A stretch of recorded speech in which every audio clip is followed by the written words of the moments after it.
Anxing. remained familiar to me. They didn't repel me. I wasn't afraid of them. At the ponds, I said. It was cold, and we didn't feel it. I'm trembling. Can I sit next to you? He looked at me uncertainly, Are you but prepared? I didn't wait for his assent. So, I got up. I sat on his knees.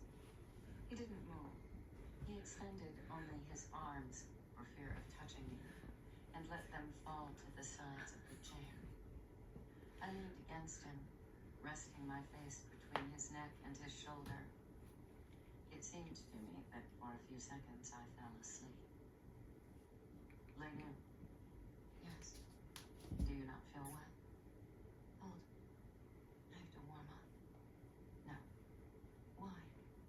I'm not sure you want me. I want you now. This time only. It's something you owe me, and I owe you. I don't owe you anything.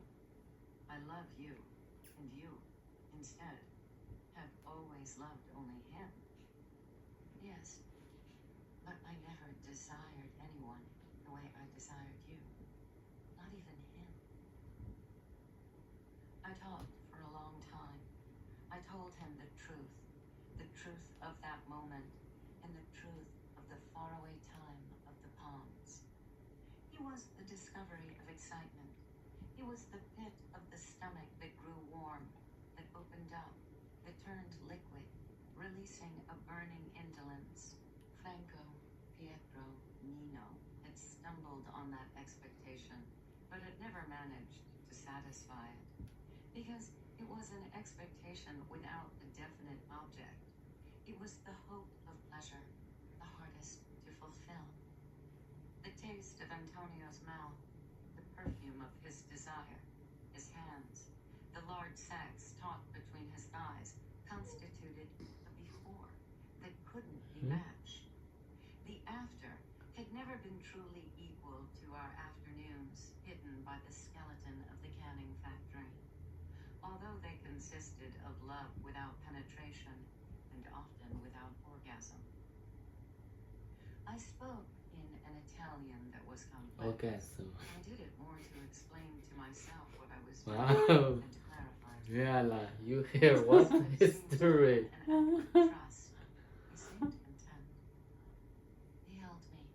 He kissed me on one shoulder, then on the neck, finally on the mouth.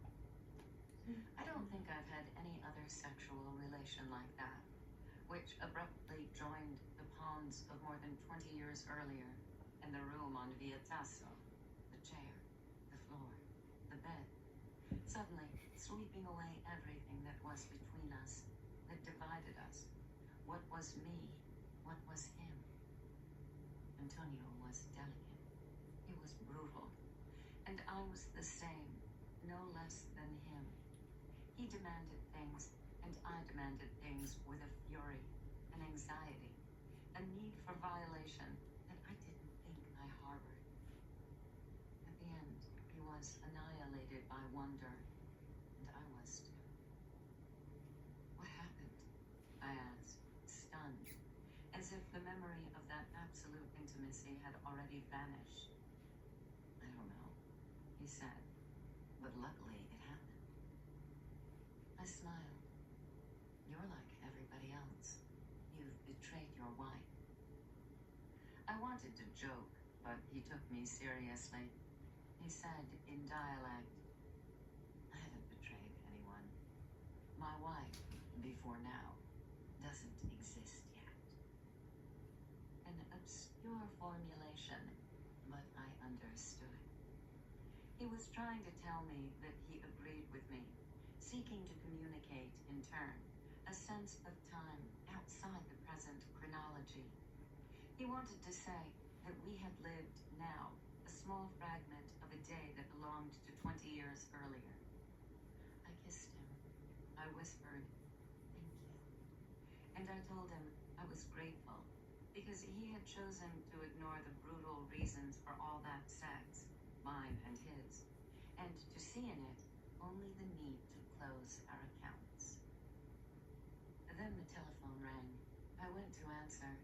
It might be Leela who needed me for the children, but it was Nina. Luckily, you're home, he said breathlessly. I'm coming right away. No. When? Tomorrow. Let me explain. It's essential. It's urgent. No. Why? I told him and hung up. 79. It was hard to separate from Nino. It took months.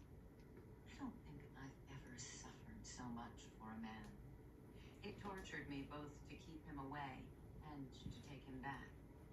He wouldn't admit that he had made romantic and sexual offers to Leela. He insulted her. He mocked her. He accused her of wanting to destroy our relationship. But he was lying. At first, he always lied. He even tried to convince me that what I had seen in the bathroom was a mistake due to weariness and jealousy. And then he began to give in. He confessed to some relationships, but backdated them. As for others, indisputably recent, he said they had been meaningless. He swore that with those women it was friendship, not love. We quarreled all through Christmas, all winter. Sometimes I silenced him, worn out by his skill at accusing himself, defending himself, and expecting forgiveness. Sometimes I yielded in the face of his despair, which seemed real. He often arrived drunk. Sometimes I threw him out because, out of honesty, pride, maybe even dignity. He never promised that he would stop seeing those he called his friends, nor would he assure me that he would not lengthen the list. On that theme, he often undertook long, very cultured monologues, in which he tried to convince me that it wasn't his fault, but that of nature, of astral matter, of spongy bodies and their excessive liquids, of the immoderate heat of his loins, in short, of his exorbitant virility. No matter how much I add up all the books I've read, he murmured, in a tone that was sincere, pained, and yet vain to the point of ridiculousness. No matter how much I add up the languages I've learned, the mathematics, the sciences, the literature, and most of all, my love for you. Yes, the love and the need I have for you, the terror of not being able to have you anymore. Believe me. I beg you, believe me. There's nothing to be done. I can't. The occasional desire, the most foolish, the most obtuse, prevails. Sometimes he moved me. More often, he irritated me. In general, I responded with sarcasm. And he was silent. He nervously ruffled his hair. Then he started again. But when I said to him coldly one morning that perhaps all that need for women was the symptom of a labile heterosexuality that, in order to endure, needed constant confirmation, he was offended. He harassed me for days. He wanted to know if I had been better with Antonio than with him. Since I was now tired of all that distraught talk, I shouted, yes. And since, in that phase of excruciating quarrels, some of his friends had tried to get into my bed, and I, out of boredom, out of spite, had sometimes consented, I mentioned names of people he was fond of, and to wound him, I said they had been better than him. He disappeared. He had said that he couldn't do without Dede and Elsa. He had said that he loved Ima more than his other children. He had said that he would take care of the 3 children, even if I hadn't wanted to go back to him. In reality, not only did he forget about us immediately, but he stopped paying the rent in Vietasso, along with the bills for the electricity, the gas, the telephone. I looked in vain for a cheaper apartment in the area. Often, apartments that were uglier and smaller commanded even higher rents. Then Leela said to me that there were 3 rooms and a kitchen available just above her. The rent was almost nothing. From the windows, you could see both the stradone and the courtyard. She said it in her way, in the tone of someone who signals, I'm only giving you the information. Do as you like. I was depressed. I was frightened. Elisa had recently yelled at me during a quarrel. Papa is alone. Go live with him. I'm tired of having to take care of him myself. And naturally, I had refused. In my situation, I couldn't take care of my father, too. I was already the slave of my daughters. Ima was constantly sick. As soon as Dede got over the flu, Elsa had it. She wouldn't do her homework unless I sat with her. Pikachu. Dede got mad and said, then you have to help me too. I was exhausted, a nervous wreck. And then, in the great chaos I had fallen into, I didn't have even that bit of active life that until then I had guaranteed myself. I turned down invitations and articles and trips. I didn't dare answer the telephone for fear it was the publisher asking for the book. I had ended up in a vortex that was pulling me down, and a hypothetical return to the neighborhood would be the proof that I had touched bottom.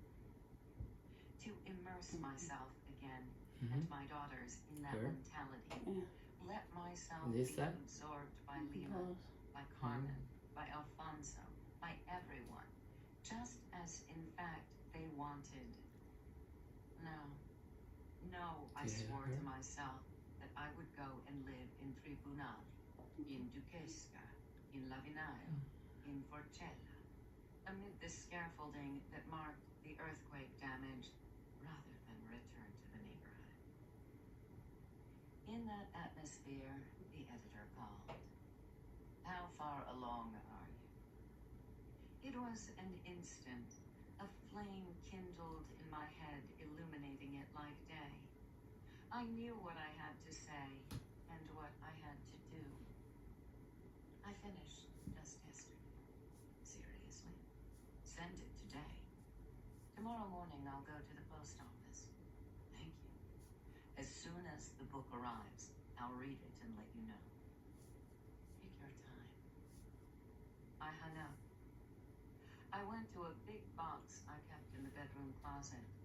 I pulled out the typescript that years before neither Adele nor Lila had liked. I didn't even attempt to reread it. The next morning, I took the children to school and went with Ima to send the package. I knew that it was a risky move, but it seemed to me the only one possible to save my reputation. I had promised to deliver a novel, and here it was. Was it an unsuccessful novel? Irrefutably bad? Well, it wouldn't be published. But I had worked hard. I hadn't deceived anyone. I would soon do better. The line at the post office was exhausting. I had to protest continually against people who didn't respect it.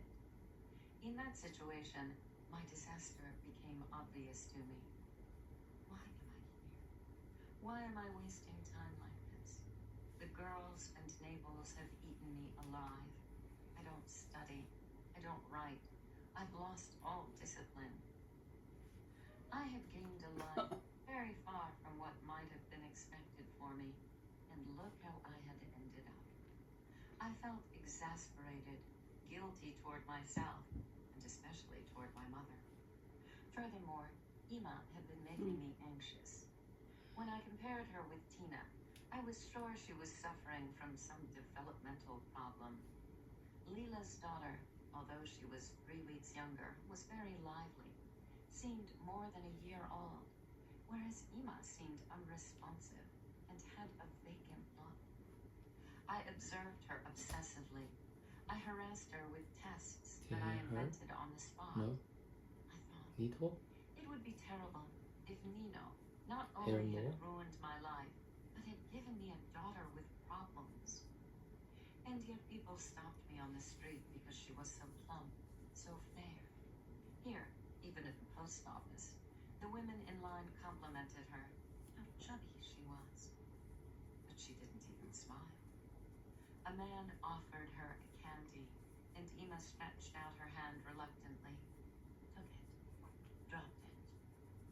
I was constantly anxious. Every day a new worry was added to the others. When I came out of the post office and the package had been sent and there was no way to stop it, I jumped. I remembered my mother-in-law. Good Lord, what had I done? Was it possible that I hadn't considered that the publisher would give the manuscript to Adele? It was she, after all, who had wanted the publication of both my first book and the second. They owed it to her, if only out of courtesy. And she would say, Greco is cheating you. This isn't a new text. I read it years ago and it's terrible. I broke out in a cold sweat. I felt weak. To plug one leak, I had created another. I was no longer able to keep under Hi. control, Hi. even within the limits of the possible. The chain of my actions. Small hug. 80. What?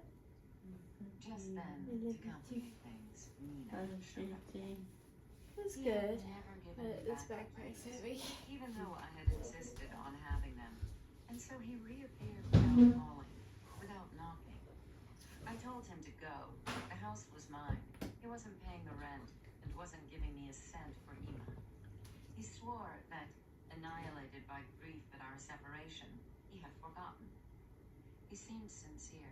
He had a feverish look and was very thin.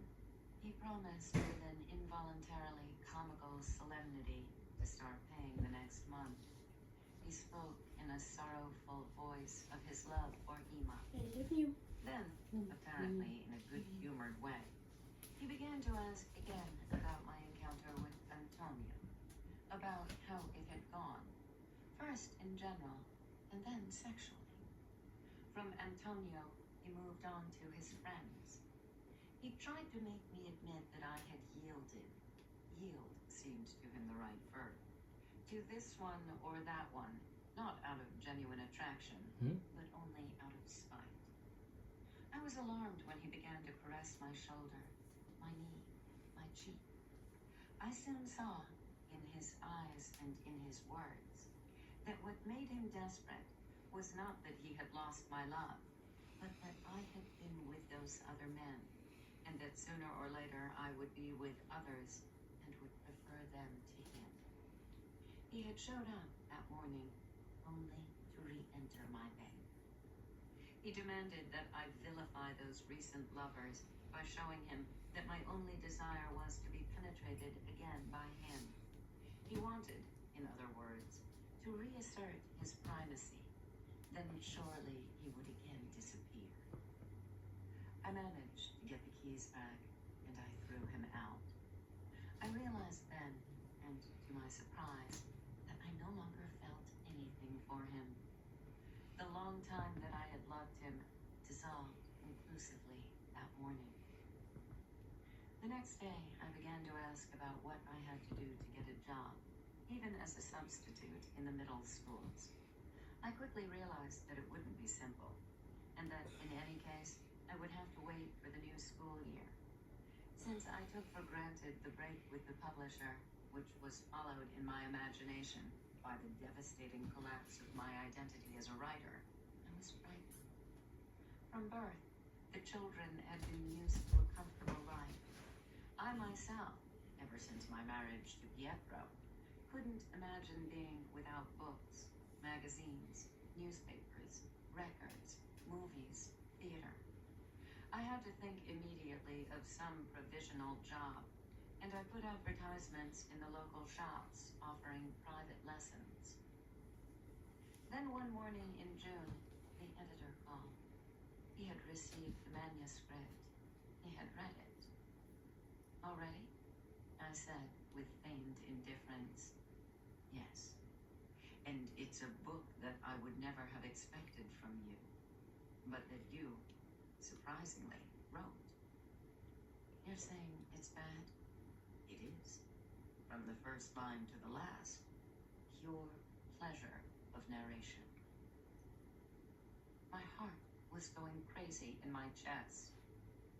Is it good or not? It's extraordinary. 81. I was proud.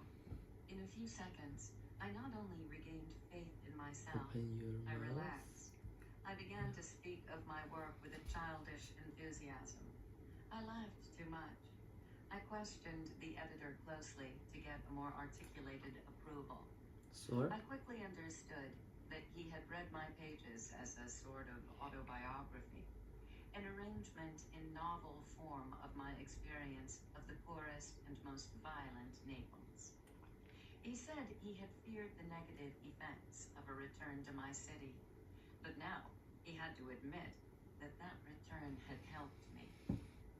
I didn't say that the book had been written several years earlier in Florence.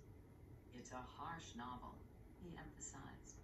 I would say masculine, but paradoxically, also delicate. In other words, a big step forward. Then he discussed organizational questions.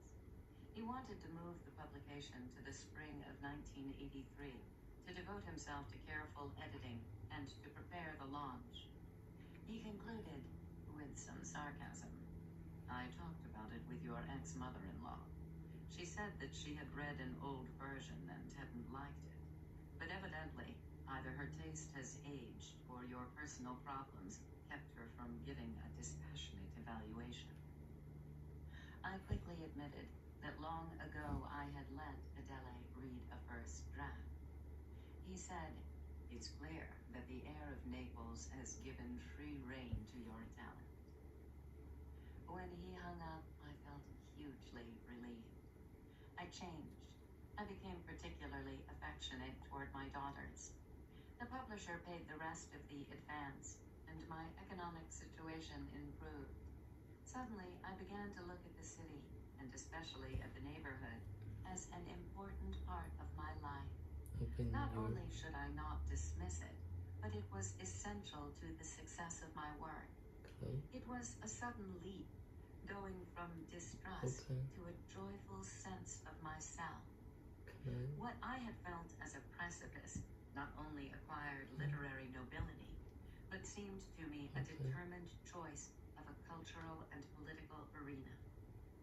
The editor himself had sanctioned it authoritatively, saying, "For you, returning to the point of departure has been a step forward."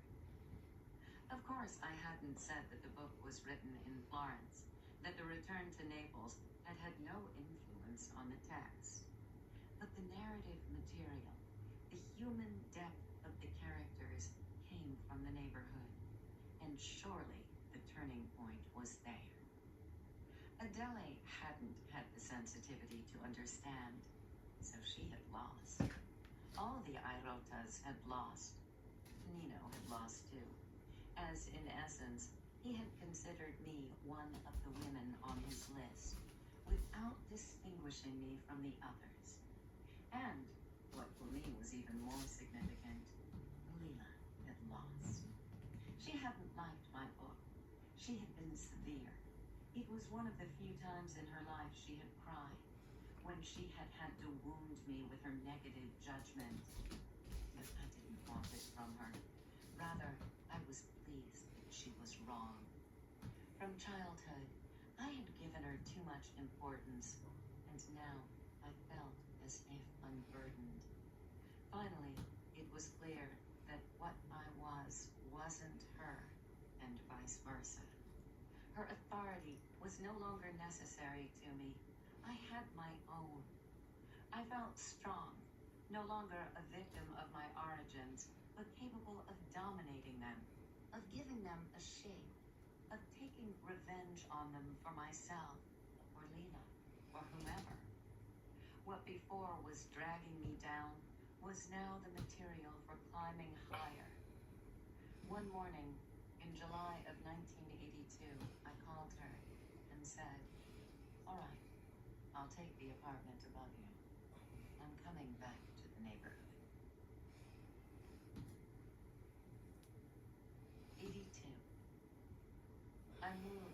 midsummer. Antonio took care of the logistics. He assembled some brawny men who emptied the apartment on Via Tasso and arranged everything in the apartment in the neighborhood. The new house was dark, and repainting the rooms didn't help brighten it. But, contrary to what I had thought since I returned to Naples, this didn't bother me. In fact, the dusty light that had always struggled to penetrate the windows had the effect on me of an evocative childhood memory. Dede and Elsa, on the other hand, protested at length. They had grown up in Florence, Genoa, in the bright light of Via Tasso, and they immediately hated the floors of uneven tiles, the small dark bathroom, the din of the stradone. They resigned themselves only because now they could enjoy some not insignificant advantages. See Aunt Lena every day. Get up later because the school was nearby. Go there by themselves. Spend time on the street and in the courtyard. I was immediately seized by a yearning to regain possession of the neighborhood. I enrolled Elsa in the elementary school where I had gone, and Dede in my middle school. I resumed contact with anyone, old or young, who remembered me. I celebrated my decision with Carmen and her family, with Alfonso, with Ada, with Nucha. Naturally, I had misgivings, and Pietro, who was very unhappy with the decision, made them worse. He said on the telephone, "On the basis of what criteria do you want to bring up our daughters in a place that you fled? I won't bring them up here. But you've taken a house and enrolled them in school without considering that they deserve something else. I have a book to finish, and I can only do it well here. I could have taken them. You would also take Ima. All three are my daughters, and I don't want the third to be separated from the other two." He calmed down. He was happy that I had left Nino, and he soon forgave the move. "Keep at your work," he said. "I have confidence in you. You know what you're doing." I hoped it was true. I watched the trucks that passed noisily along the Stradone, raising dust. I walked in the gardens that were full of syringes. I went into the neglected, empty church. I felt sad in front of the parish cinema, which had closed, in front of the party offices, which were like abandoned dens. I listened to the shouting of men, women, children in the apartments, especially at night. The feuds between families, the hostilities between neighbors, the ease with which things came to blows, the wars between gangs of boys. When I went to the pharmacy, I remembered Gino. I felt revulsion at the sight of the place where he had been killed and went cautiously around it. I spoke compassionately to his parents, who were still behind the old dark wood counter, more bent over, white-haired in their white smocks, and as kind as ever. As a child, I endured all this, I thought. Let's see if now I can control it. "How is it that you decided to do it?" Leela asked sometime after the move. Maybe she wanted an affectionate answer, or maybe a sort of recognition of the validity of her choices. Words like, "You were right to stay. Going out into the world was of no use. Now I understand." Instead, I answered, "It's an experiment." "Experiment in what?" We were in her office. Tina was near her. Ima was wandering on her own. I said, "An experiment in recomposition. You've managed to have your whole life here, but not me. I feel I'm in pieces scattered all over." She had an expression of disapproval. "Forget these experiments, Lenu. Otherwise you'll be disappointed and leave again. I'm also in pieces. Between my father's shoe repair shop and this office, it's only a few meters. But it's as if they were at the North Pole and the South Pole." I said, pretending to be amused, "Don't discourage me. In my job, I have to paste one fact to another with words, and in the end, everything has to seem coherent, even if it's not. But if the coherence isn't there, why pretend? To create order. Remember the novel I gave you to read and you didn't like? There, I tried to set what I know about Naples within what I later learned in Pisa, Florence, Milan. Now, I've given it to the publisher, and he thought it was good. It's being published. She narrowed her eyes. She said softly, I told you that I don't understand anything. I felt I had wounded her. It was as if I had thrown it in her face. If you can't connect your story of the shoes with the story of the computers, that doesn't mean that it can't be done. It means only that you don't have the tools to do it. I said hastily, you'll see. No one will buy the book and you'll be right. Then I listed somewhat randomly all the defects that I myself attributed to my text and what I wanted to keep or change before it was published. But she escaped. It was as if she wanted to regain altitude. She started talking about computers, and she did it as if to point out, you have your things, I mine. She said to the children, do you want to see a new machine that Enzo bought? She led us into a small room. She explained to Dede and Elsa, this machine is called a personal computer. It costs a lot of money, but it can do wonderful things. Look how it works. She sat on a stool, and first she settled Tina on her knees. Then she began patiently to explain every element, speaking to Dede, to Elsa, to the baby, never to me. I looked at Tina the whole time. She talked to her mother, asked, pointing, what's this? And if her mother didn't pay attention, she tugged on the edge of her shirt, grabbed her chin, insisted, Mama, what's this?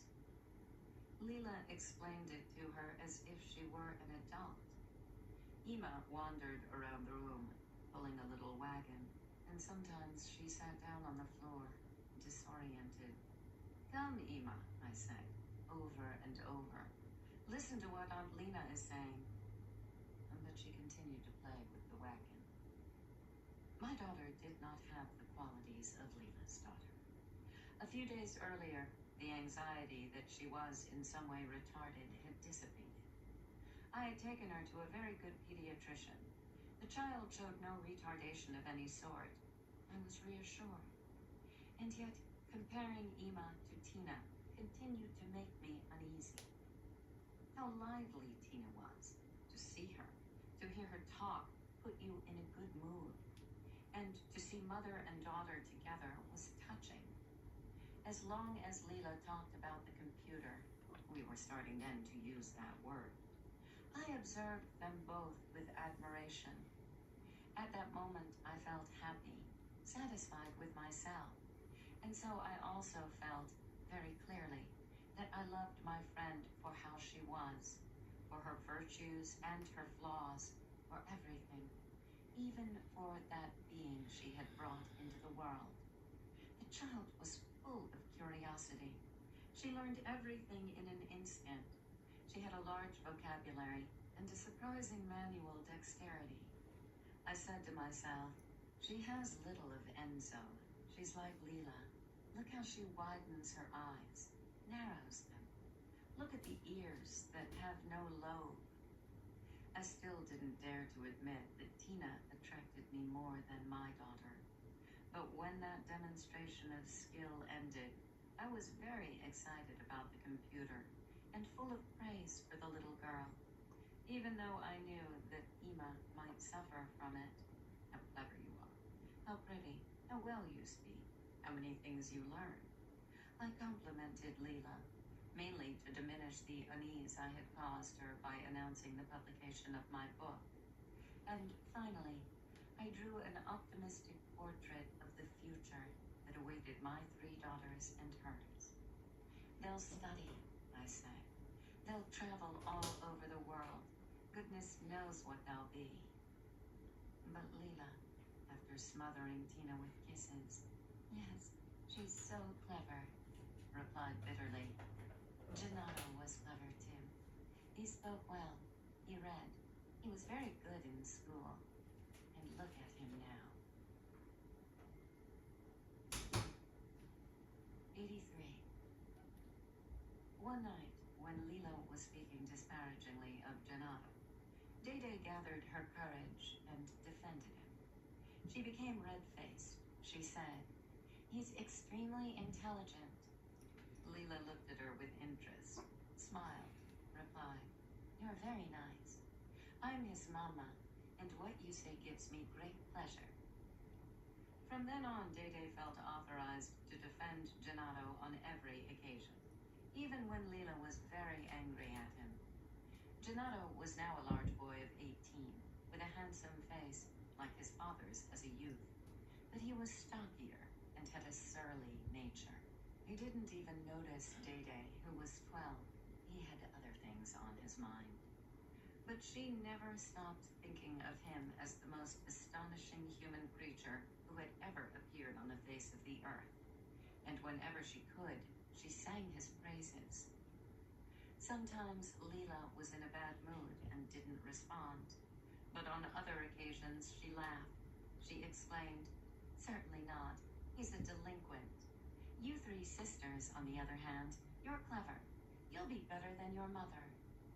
And Day, although pleased with the compliment, when she could consider herself better than me, she was happy, immediately began to belittle herself in order to elevate Gennaro. She adored him. She would often sit at the window to watch for his return from the shop, shouting at him as soon as he appeared, "Hi, Reno."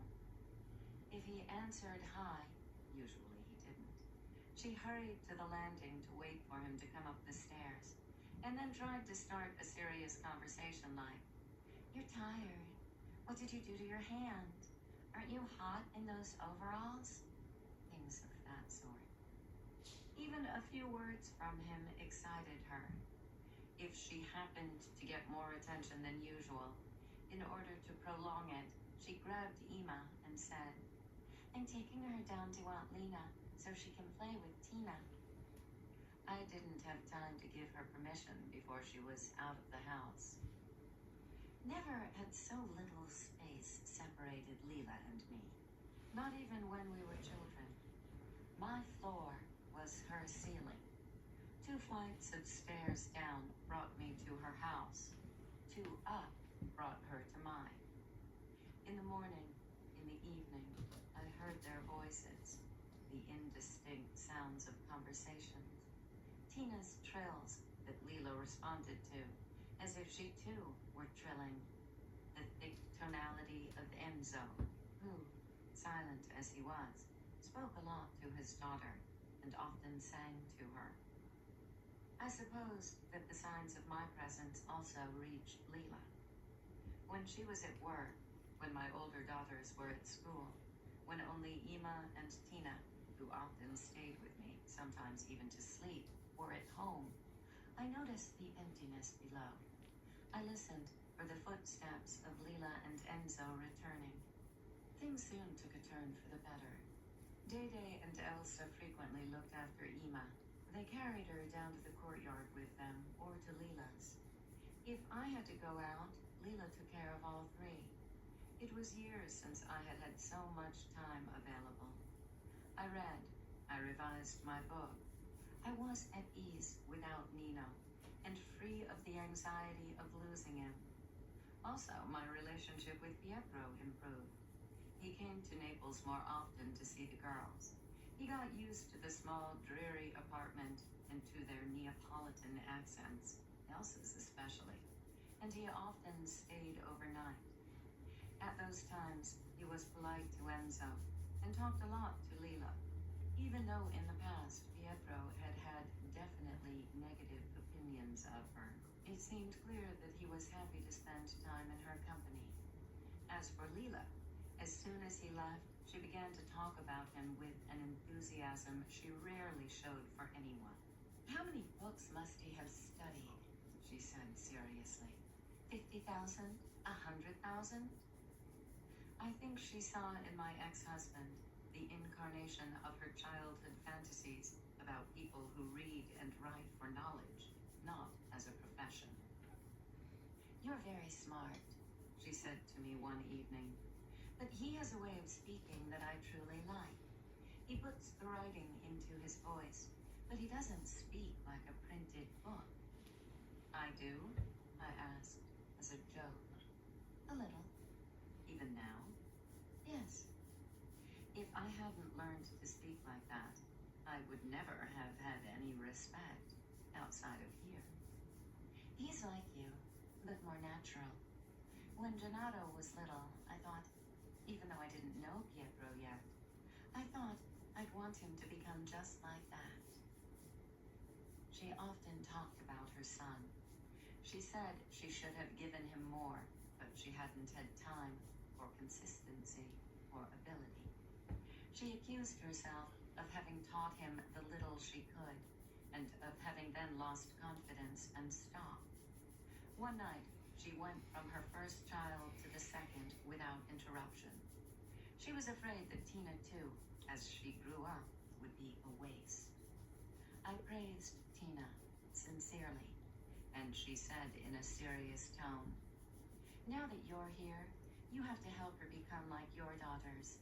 It's important to Enzo, too. He told me to ask you." All right. You help me, I'll help you. School isn't enough. You remember Maestra Oliviero. With me, it wasn't enough. They were different times. I don't know.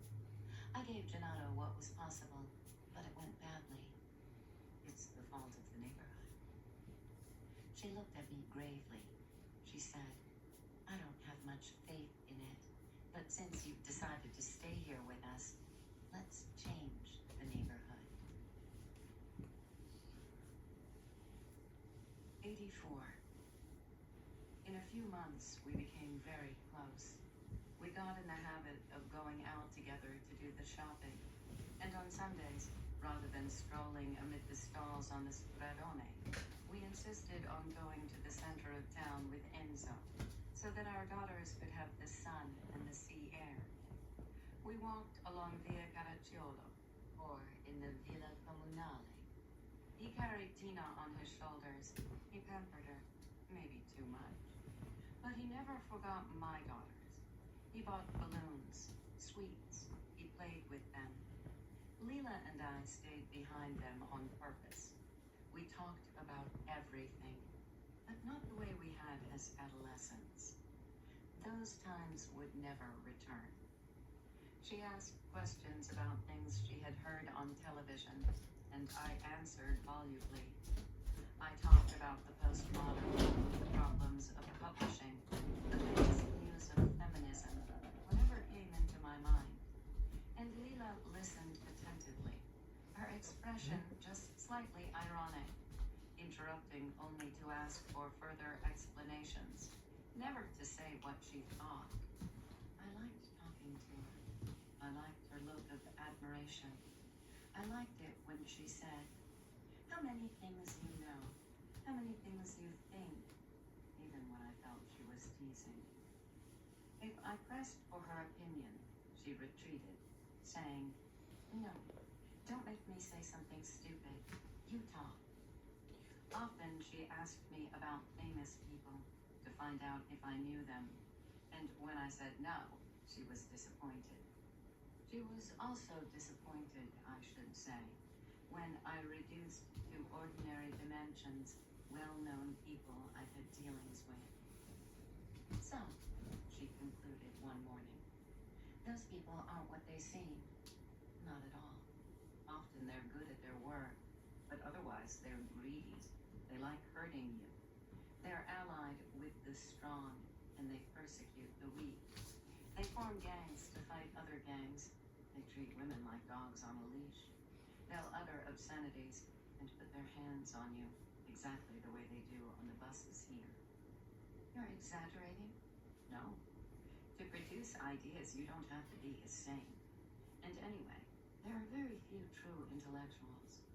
The mass of the educated spend their lives commenting lazily on the ideas of others. They engage their best energies in sadistic practices against every possible rival. Then why are you with them? I answered, I'm not with them. I'm here. I wanted her to feel that I was part of an upper-class world, and yet different. She herself pushed me in that direction. She was amused if I was sarcastic about my colleagues. Sometimes I had the impression that she insisted so that I would confirm that I really was one of those who told people how things stood and what they should think. The decision to live in the neighborhood made sense to her only if I continued to count myself among those who wrote books, contributed to magazines and newspapers, appeared sometimes on television. She wanted me as her friend, her neighbor, provided I had that aura, and I supported her. Her approval gave me confidence. I was beside her in the Villa Comunale with our daughters, and yet I was definitively different. I had a wide-ranging life. It flattered me to feel that, compared to her. I was a woman of great experience, and I felt that she too was pleased with what I was. I told her about France, Germany, and Austria, about the United States, the debates I had taken part in here and there, the men there had been recently after Nino. She was attentive to every word with a half smile, never saying what she thought. Not even the story of my occasional relationships set off in her the need to confide. Are you happy with Enzo? I asked one morning. You know. And you've never been interested in someone else? No. Do you really love him? No. There was no way of getting anything else out of her. It was I who talked about sex, and often in an explicit way. My ramblings, her silences. Yet, whatever the subject, during those walks, something was released from her very body that enthralled me, stimulating my brain as it always had, helping me reflect. Maybe that was why I sought her out. She continued to emit an energy that gave comfort, that reinforced a purpose, that spontaneously suggested solutions. It was a force that struck not only me. Sometimes she invited me to dinner with the children. More often, I invited her with Enzo and naturally Tina.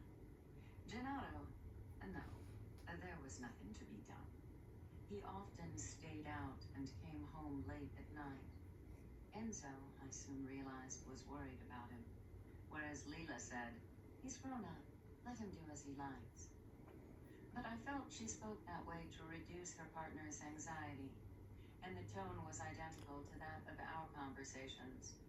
Enzo nodded.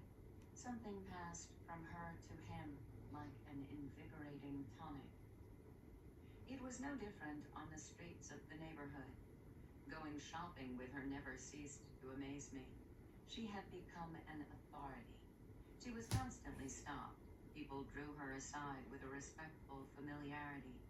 They whispered something to her, and she listened without reacting. Did they treat her like that because of the success she had had with her new business? Because she gave off the sense of someone who could do anything? Or because, now that she was nearly 40, the energy she had always had imbued her with the aura of a magician who cast spells and instilled fear? I don't know. Of course, it struck me that people paid more attention to her than to me. I was a well-known writer, and the publishing house was making sure that, in view of my new book, I was often mentioned in the newspapers. The Repubblica had come out with a fairly large photograph of me to illustrate a short article on forthcoming books, which at a certain point said, highly anticipated is the new novel by Elena Greco, a story set in an unknown Naples with blood-red colors, etc. And yet, next to her, in the place place where we were born, it was only a decoration.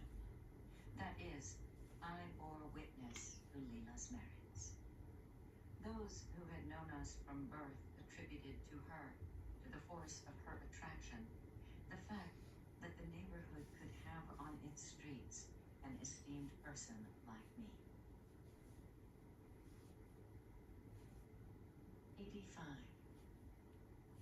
I think there were many who wondered why I, who in the newspapers seemed rich and famous, had come to live in a wretched apartment situated in an increasingly rundown area.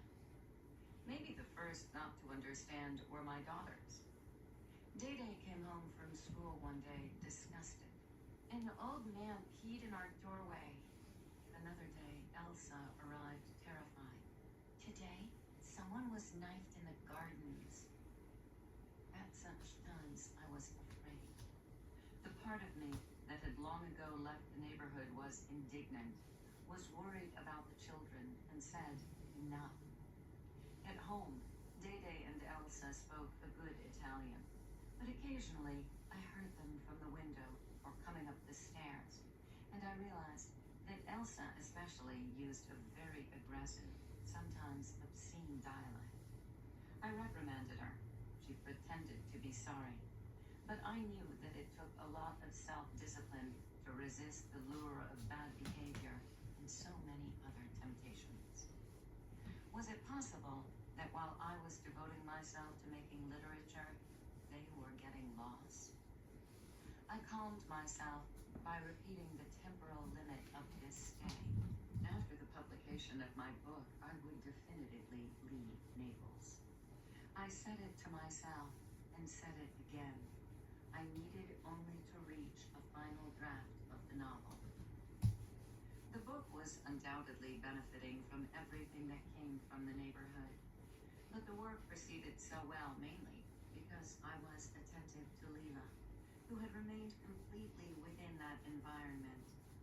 Her voice, her gaze, her gestures, her meanness and her generosity, her dialect were all intimately connected to our place of birth. Even basic sight, in spite of the exotic name, people called her office Basisi, didn't seem some sort of meteorite that had fallen from outer space, but rather the unexpected product of poverty, violence, and blight. Thus, drawing on her to give truth to my story seemed indispensable. Afterward, I would leave for good. I intended to move to Milan.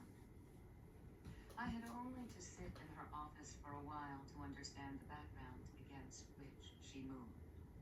I looked at her brother, who was now openly consumed by drugs. I looked at Ada, who was crueler every day, the sworn enemy of Marisa, who had taken Stefano away from her.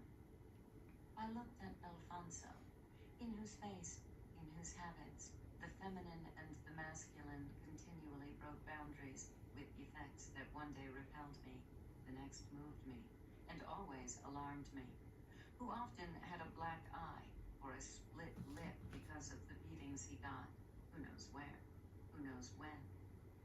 I looked at Carmen, who, in the blue jacket of a gas pump attendant, drew Leela aside and interrogated her like an oracle. I looked at Antonio, who hovered around her with unfinished sentences, or stood in a serene silence when he brought to the office, as if on a courtesy visit, his beautiful German wife, the children. Meanwhile, I picked up endless rumors. Stefano Caracci is about to close the grocery. He doesn't have a lira. He needs money. It was Pasquale Peluso who kidnapped so-and-so, and if it wasn't him, he certainly had something to do with it. That other so-and-so set fire to the shirt factory in Afragola by himself to fuck the insurance company. Watch out for Day-Day.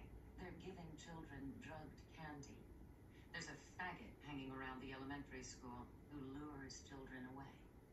The Saladas are opening a nightclub in the new neighborhood, Women and Drugs. The music will be so loud that no one will sleep again. Big trucks pass by on the Stradone at night, transporting stuff that can destroy us faster than the atomic bomb. Donato has started hanging out with a bad crowd, and if he continues like that, I won't even let him go to work. The person they found maybe murdered Amazon? in the tunnel looked like a woman, but was a man. There was so much blood in the body that it flowed all the way down to the gas pump. I observed. I listened. From the vantage point of what Leela Your and dad is I here. as children Oh, you. imagined Amazon. and what I You're have done. actually become. The author of a big book